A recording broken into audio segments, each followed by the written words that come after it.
What are you avoiding? The dishes? Your family? Your purpose? The truth is, we're all avoiding something, whether you're conscious of it or not. And this avoidance is a way of bypassing your divine responsibility of growth. Tune into this episode, this edition of Thursday's Thought, and learn the two types of avoidance and why we engage in it. And learn a powerful exercise to help you uncover everything that you're avoiding so you can begin to create the changes and the results that you seek in your life.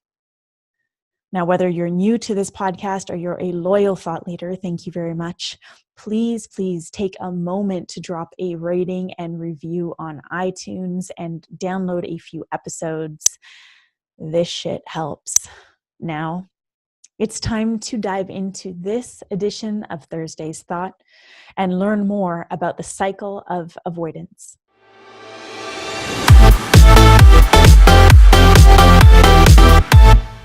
Hey, thought leaders, and welcome to another edition of Thursday's Thought. And today, I want to talk about avoidance, specifically the cycle of avoidance that you may or may not recognize that you're in. You see, we have two types of avoidance. We have conscious avoidance, and that can look like you just finished dinner, you put your plate right by the sink, and you say to yourself, you know what? I'm just going to wash this tomorrow.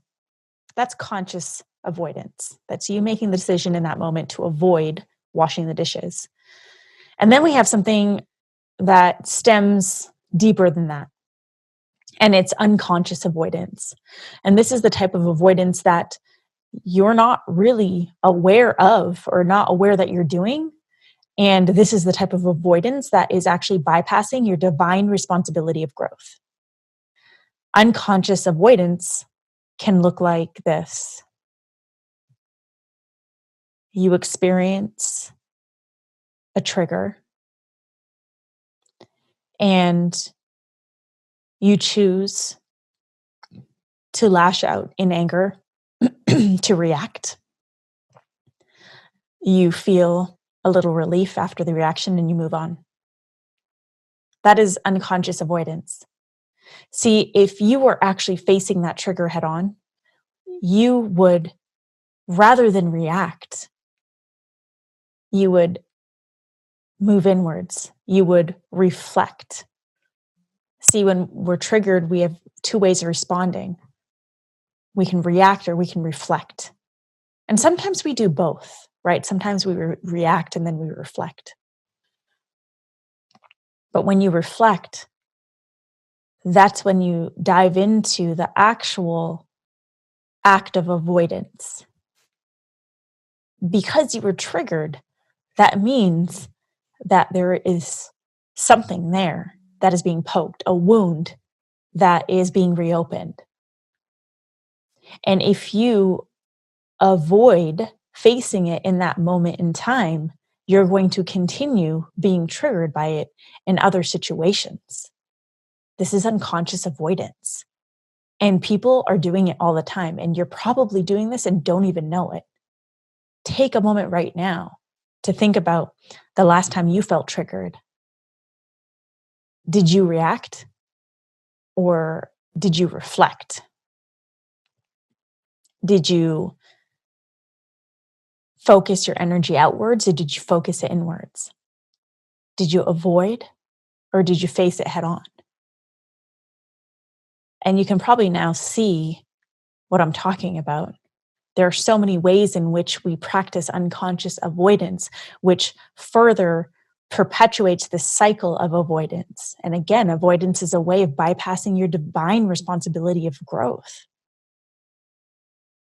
We have in the personal and spiritual development community this saying, and it goes like this: love and light. I cannot tell you how many times I have gotten on a thread, a comment thread on Facebook, where someone's really sharing something deep. And then someone comes and writes a comment that says, just focus on love and light, or sending you love and light. I cannot tell you how much this pisses me off, because this is also a form of unconscious avoidance, and maybe in some cases conscious avoidance, but mostly unconscious avoidance. A lot of people want to think that love and light, or slapping love and light on something, is going to make it better. But in fact, you're making it worse, because you're avoiding what's actually really going on. You're avoiding facing what's actually happening.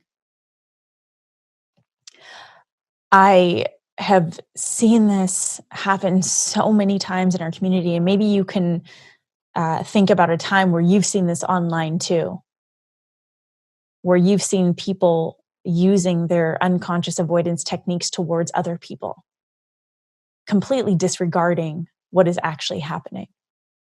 But the truth of the matter is when someone is engaging in unconscious avoidance, it's because they're too fucking scared to face their own shit. They're too fucking scared to face their shadows, to dive deep and face their so-called demons. They're too fucking scared to see, like really see all sides of themselves.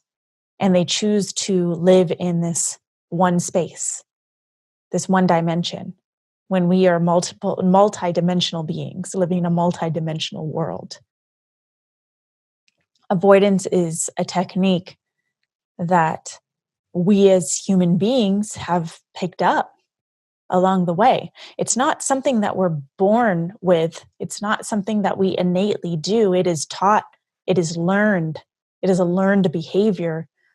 You know, maybe you witnessed your parents avoiding things, right? Maybe you witnessed your parents avoiding opening up the bills because they had such a fear of money, had scarcity, so they wouldn't even look at their bills. Maybe you experienced your parents avoiding each other because they had a fear of intimacy or letting people get close. Or maybe they were just avoiding their own individual pain. We as children pick this shit up. We're like sponges. And we see like, oh, by avoiding this situation or an argument, you're just smoothing things over. Things get better. Okay, cool. So avoidance leads to things getting better. Whereas when we dive right in, when we see our parents argue over something, when you face your bills, no matter how scary they are, you're forced to look at reality and experience reality, meaning experience all sides of things. And that can often look tumultuous and like things aren't in harmony. But that's because that is an opportunity for growth. Right there, that is an opportunity for growth. You know, we have a lot of entrepreneurs who focus on investing in business coaches, business masterminds. They focus on investing in strategists and business plans and ad specialists and all this shit, external things to create the income that they want. Again, external things. And then they get upset when it doesn't happen.